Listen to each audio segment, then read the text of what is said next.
Hi, I'm Shauna. This is Jump In Precision. Thank you for clicking on my channel or joining me today. I'd like to tell you a little bit about my channel. I have put out a few videos so far. However, I wanted you to know why my channel exists and why it's called Jump In Precision.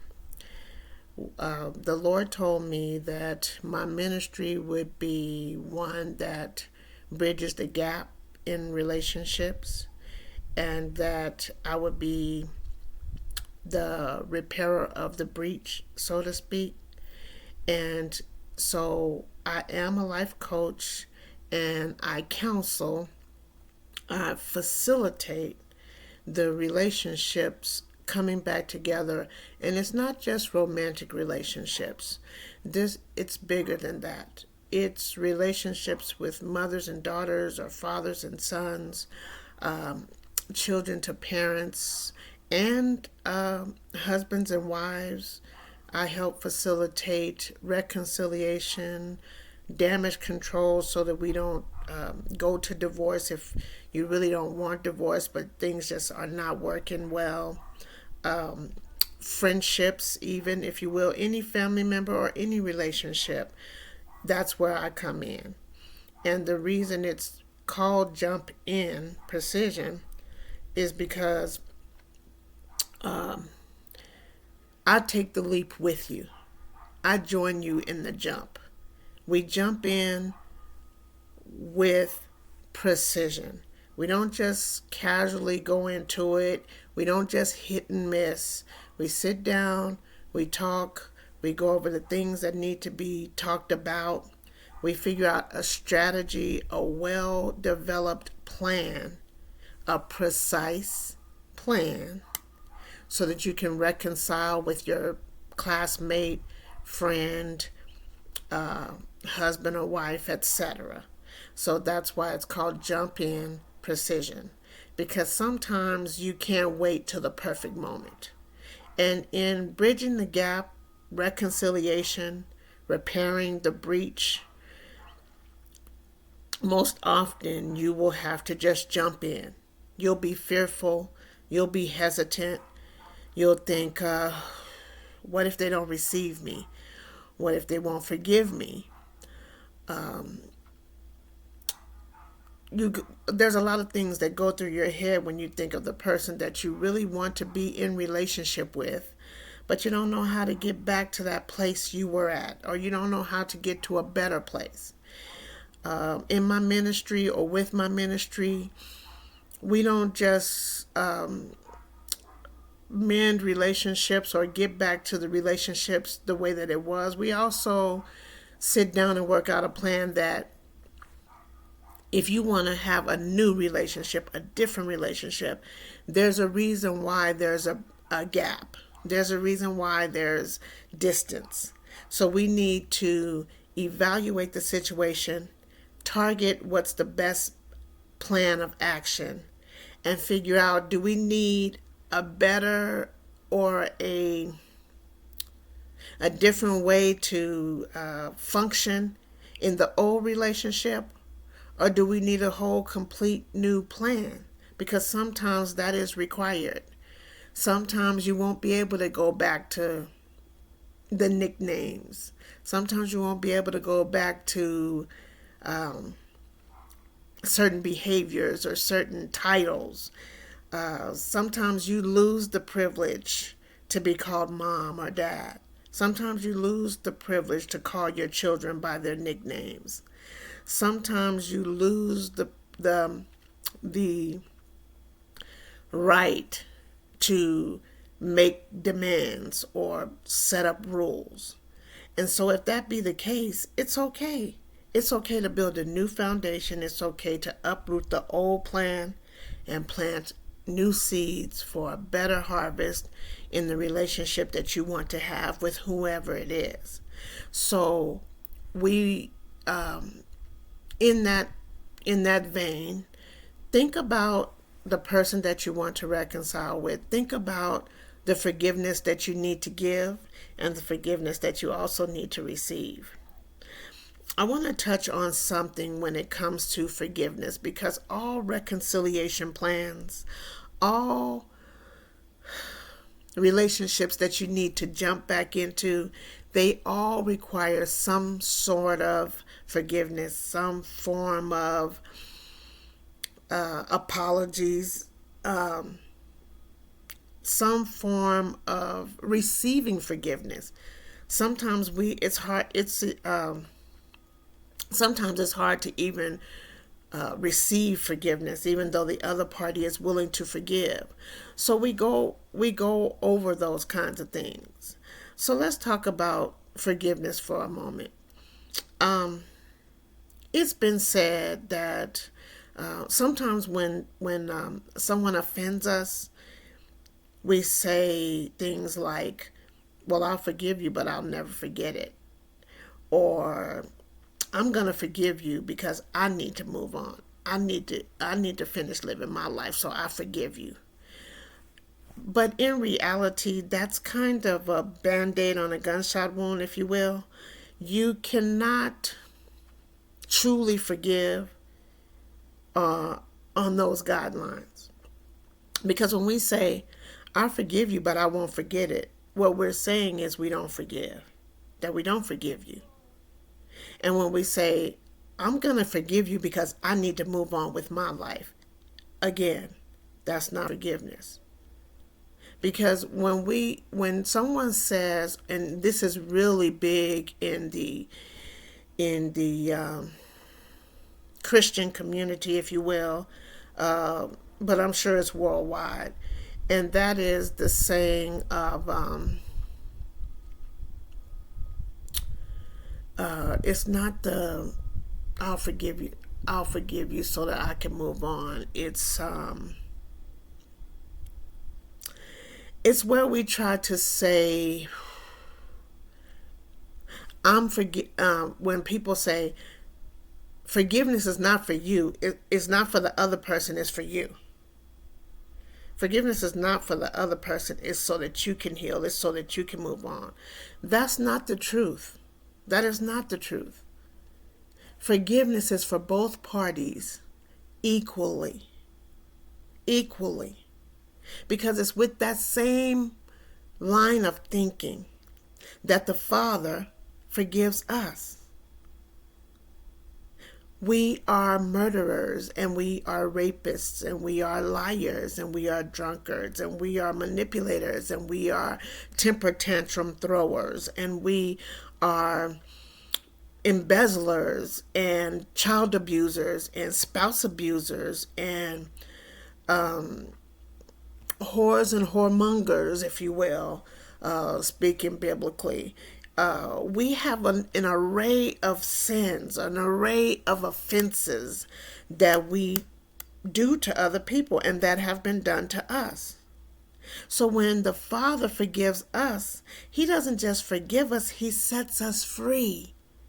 The freedom to feel no guilt, the freedom to feel no pain, the freedom to feel like you don't have to keep reliving the trauma or the offense or whatever has taken place. And so when we forgive, we need to think about the things that we've done and how much of a blessing it would be when someone forgives us. So let's take a scenario.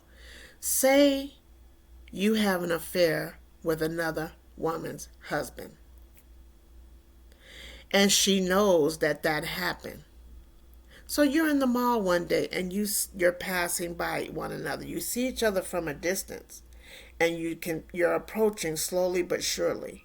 She sees you, you see her, you make eye contact, and in your heart is beating rapidly because you know what you've done and you know she knows. You don't want her to say, "Oh, I'll forgive you, but I won't forget."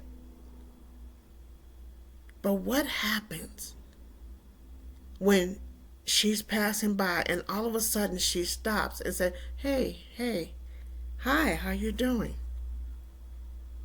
Um, I'm okay.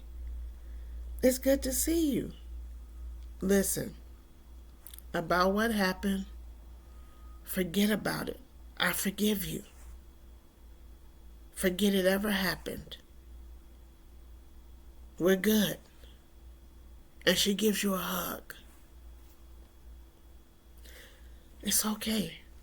I understand. You apologized. I'm good. Or even if you haven't apologized. And she says, I know what took place. I know the tension, but I've forgiven you. Don't worry about it. When you see me again, act like it never happened because it's over. It's done. And you're like, okay. Imagine the gratitude you feel. Imagine the bricks that are lifted off of your shoulder because she actually forgave you. Not only did she forgive you, what did she do? She set you free. The same way the Father does us. He doesn't just forgive us, He sets us free. That is forgiveness. Is it easy? Is it necessary? Absolutely. Is it mandated? Absolutely. Absolutely. So we need to stop saying forgiveness is is not for the other person. That's a lie. That's the enemy's way of tricking us into still holding on to an offense so that we miss heaven. Yes, I said miss heaven. Because Scripture clearly tells us if we don't forgive, He doesn't forgive us.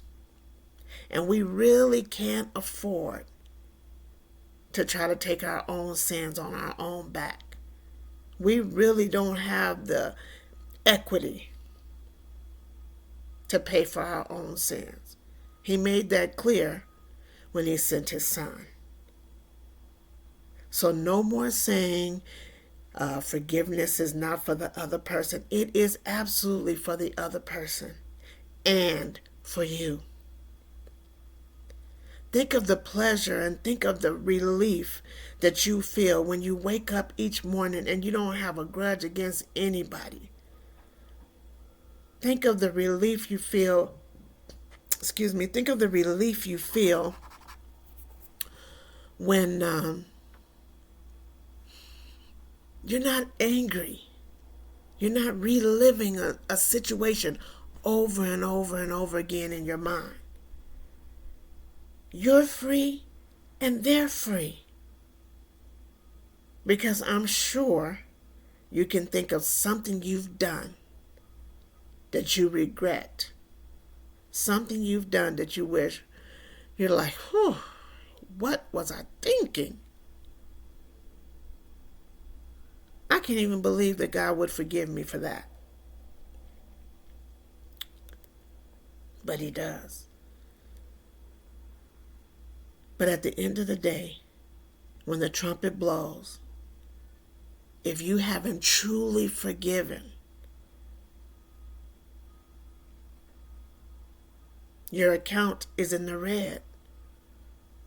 Your account is in the red. And you just can't afford that. None of us can. So I want you to consider what I'm saying. The details to get in contact with me, if you'd like to talk, will be in the description. And remember that that when we jump in, it's with precision. We come up with a plan, we come up with an understanding, we go over the facts and the truth so that we know how to move forward. Because the body is all connected. Parts of the body have different functions, but they're all a part of one body. So if you're born again, you already know the mandate to forgive. If you're going over scenarios in your mind and you're reliving it and saying what you should have said, and I can't believe they said that to me and what I should have done, you haven't forgiven. And if you're not born again, listen anyway. view my channel anyway, because his arms are open and ready to receive you at all times. He's never unavailable. But I might be able to share something with you just to improve your life, or just to make your life more fruitful, make your life more pleasant.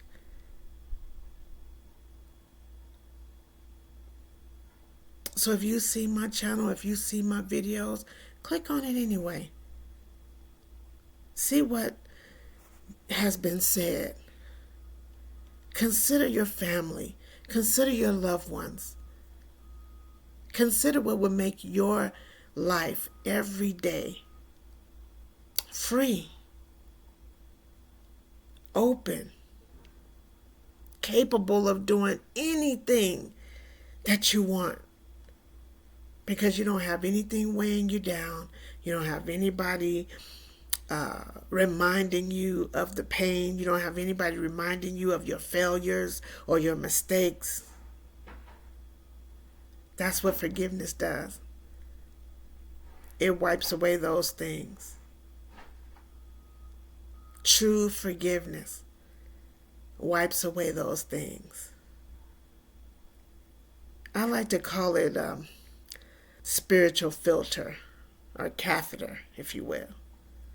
As soon as the offense comes, you get rid of it. As soon as that thought comes, you replace it with a better thought. Even if you have to say it out loud, and sometimes you do. I know sometimes I do. Sometimes I have to say it out loud several times. But it's available for all of us. That forgiveness, that love, that release, that freedom, that you don't owe anybody anything but love. You don't owe anybody the reminder or the pain of what you've done or what they've done.